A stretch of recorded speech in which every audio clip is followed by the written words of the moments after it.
Okay, so this time we'll be doing something that's arguably easier than the Game Boy Advance mod we did last time. This time is a TFT screen for the Game Boy Color.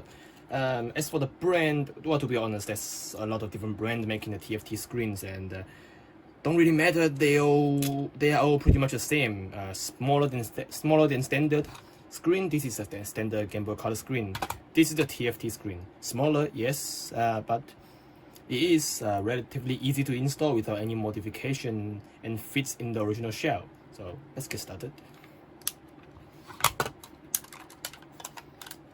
First, of course, take out the batteries. Yeah, I got no fingernails, so I have to use this to take them out. Alright. And same with the Game Boy Advance. Driving screw, the Y shape, for the outer shell.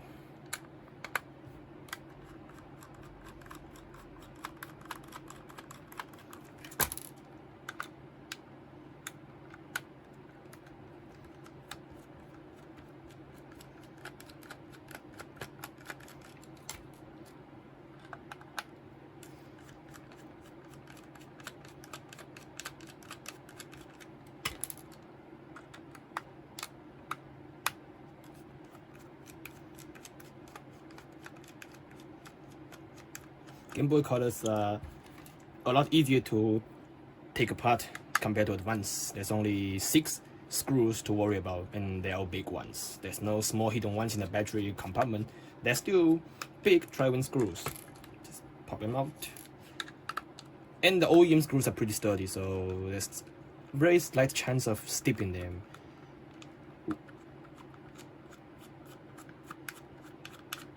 This one I bought is already semi-refurbished, so it should be clean enough inside. I don't have to wash anything. And there we are. Oops. We have taken out the back shell. And now to remove the motherboard, there's 3 Phillips screws. 1, 2, and 3. Be careful about this one because it's very close to all the other things. You don't want to break them, or the machine wouldn't work, obviously.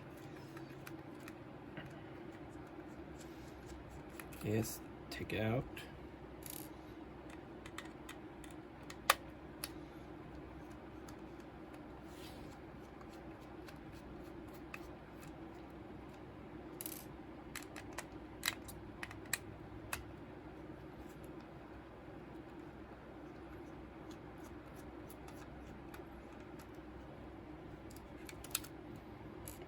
Okay, now the power switch. You don't want to lose this. Also, be careful. There's this IR sensors cover that's going to drop off if you tilt the screen, and I dropped one down the drain once, so be careful about that. Okay, detach the ribbon cable. Open the flap just like the Game Boy Advance. The flaps on both sides. Now it should be off. There, the motherboard. And now, I guess we should move the buttons as well so they don't drop off, right? Buttons, the rubbers, and the A and B buttons. Yeah, this is the IR sensor thing I'm talking about.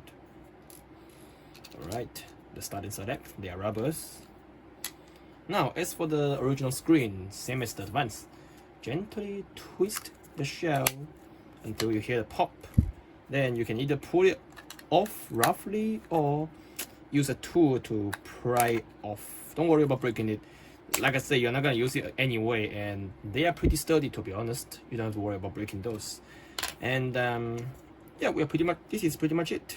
Now to install the TFT screen, you don't have to trim anything, and you can use it on the original screen lens. However, it will look something like this. You can see the white outlines of the screen because it's smaller than standard. So I mean, it works, but it might not look as nice. That's why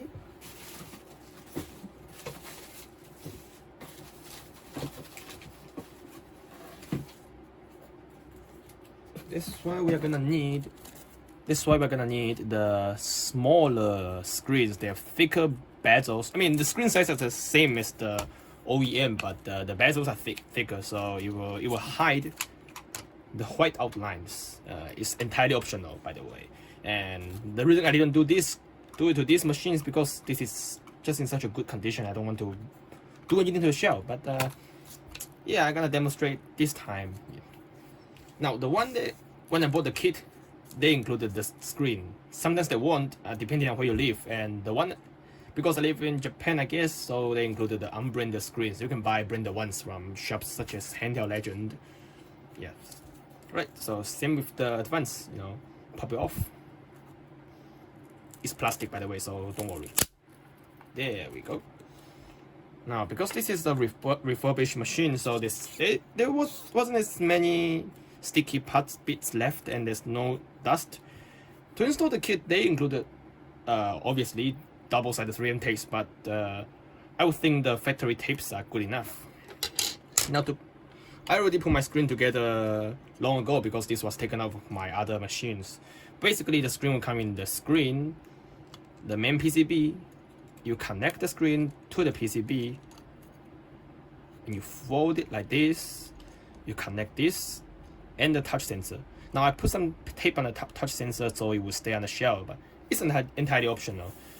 Now as for the screen, there's a thin plastic insulating sticker. You gotta put it back so they don't short on the board. The kit also comes with some 3M rubber things you can cut into spaces, but sometimes for some reason they will include some plastic strips to act as a spacer.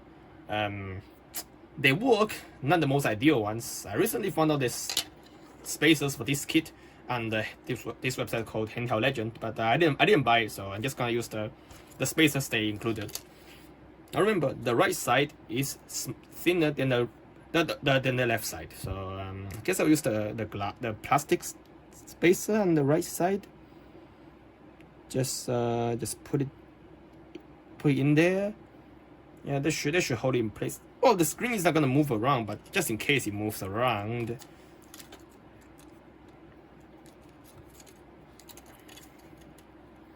just put it in there. Touch the top.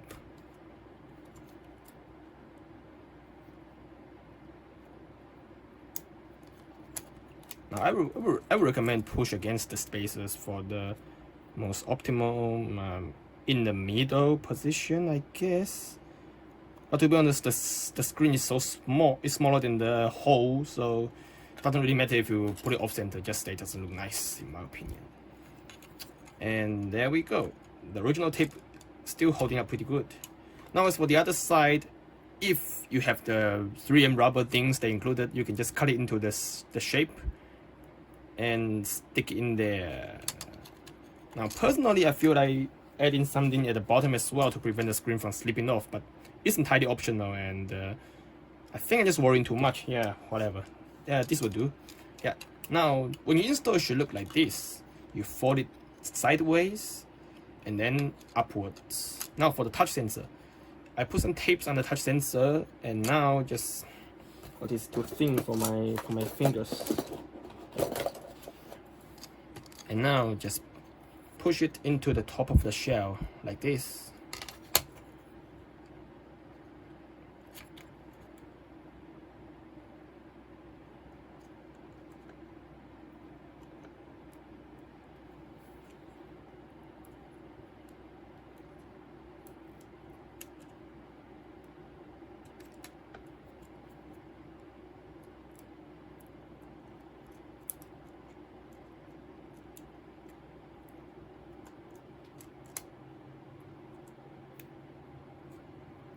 Doesn't really matter the position you put it, by the way, just that I prefer to put it there so it's easier to access after we close up the shell.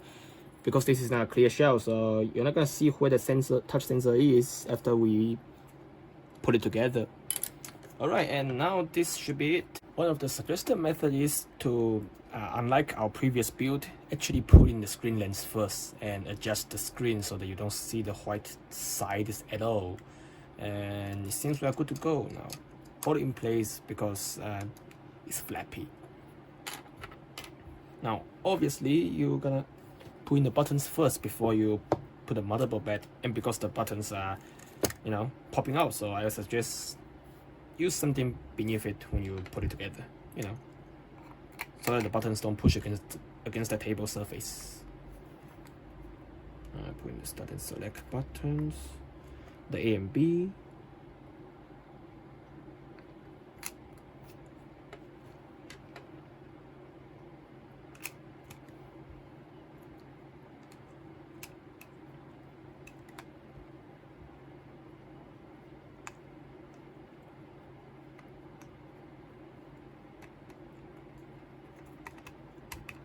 Alright, and the IR sensors cover thingy.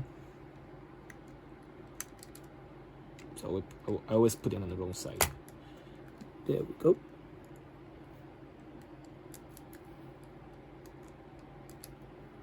The power switch. Well, we'll put it later. Now we put back the motherboard. Oops, it's coming back up.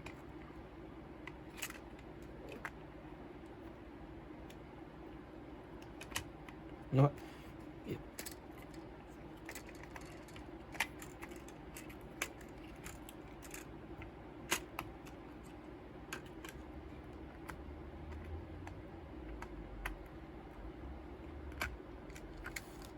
Make sure the speaker goes in first. Gonna align the speaker to the hole. And it moves around. Alright, we are in. There we go. Yep. Notice the motherboard back in position. Just screw it back in with the Phillips screws. Yep.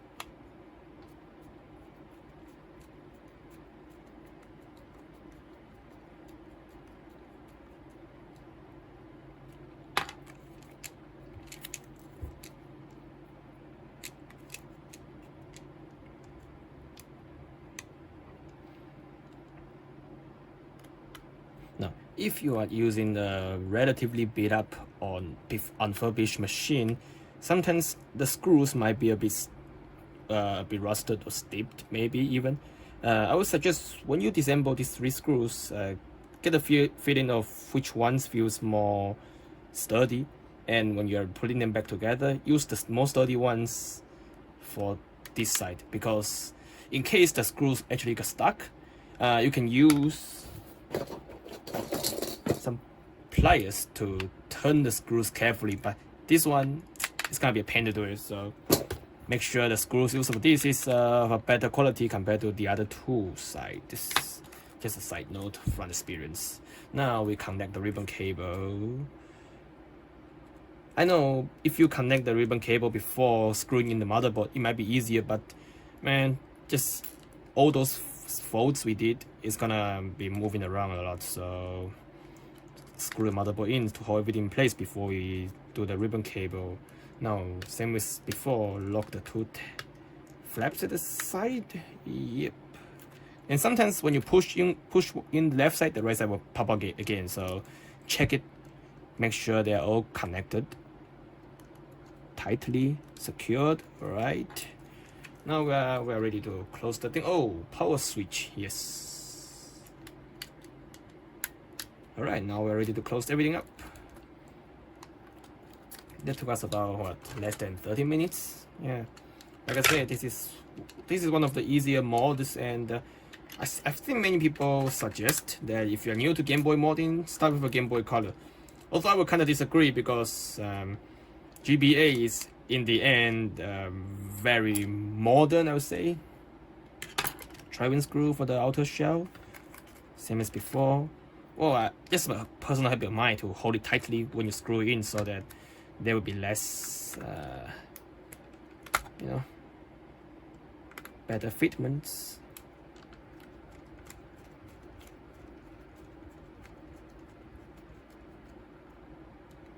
But don't hold it too tight, or you might break something. But just you know it when you're doing it. Apply the adequate pressure.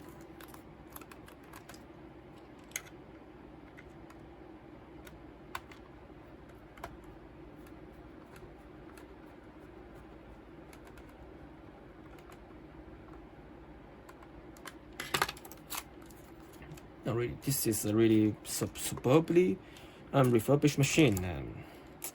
really clean. There's no dust or rust, and all the screws feels pretty new, or at least they've been properly cleaned, compared to when I bought some cheap used machines from some thrift shops, used item shops. When I open it, it's gonna be full of dust.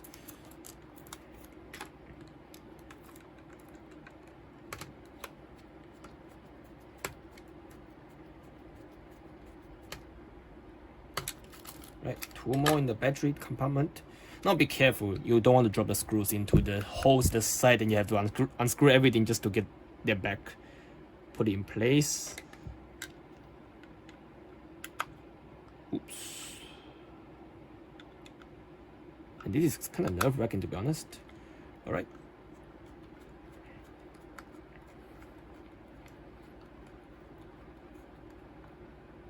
Screw in, last one. Oops. See, I almost did what I just warned you guys about. Dropping the screws into the battery compartment holes.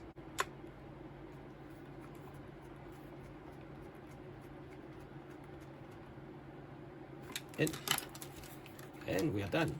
Peel off the protective screen cover. Pop in some batteries to see.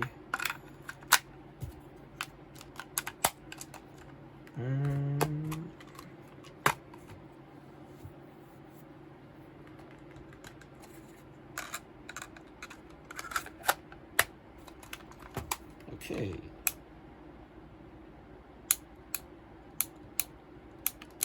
Oops. Right. So use the Gameboy Color games. Legend of Zelda. All right. It works.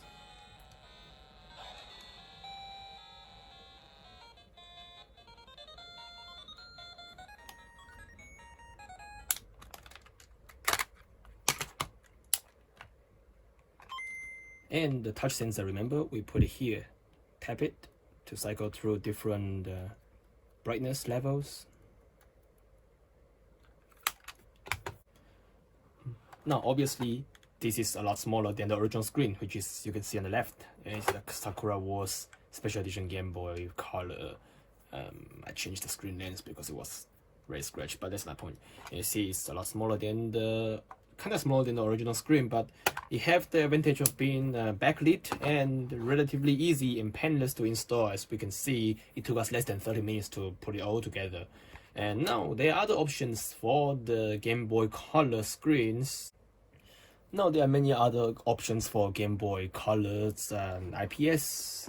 There is this with the funny planes screen. It requires extensive shell trimming if you are not using the IPS ready shells, but it's the same size as the original screen, so it's worth a thought. And now there's a recent IPS so-called Q5 screen, which is a lot bigger, and it comes with color palettes to swap, like the brightness control for the touch sensor on the right, and colors for the one on the left. Pretty sweet, I would say. Now, for the Q5 screen, you definitely need a Q5 ready shell, which is called IPS ready shell, and a Q5 special glass lens, because obviously the original or the small one, the TFT screen, isn't gonna fit the bigger display. Installation is relatively easy. You just need to have the shell. And there we have it, the Game Boy Color TFT screen mod. The easiest and cheapest, I would say, method to backlight your Game Boy Color. It's very newbie friendly, I would say. So thank you for watching.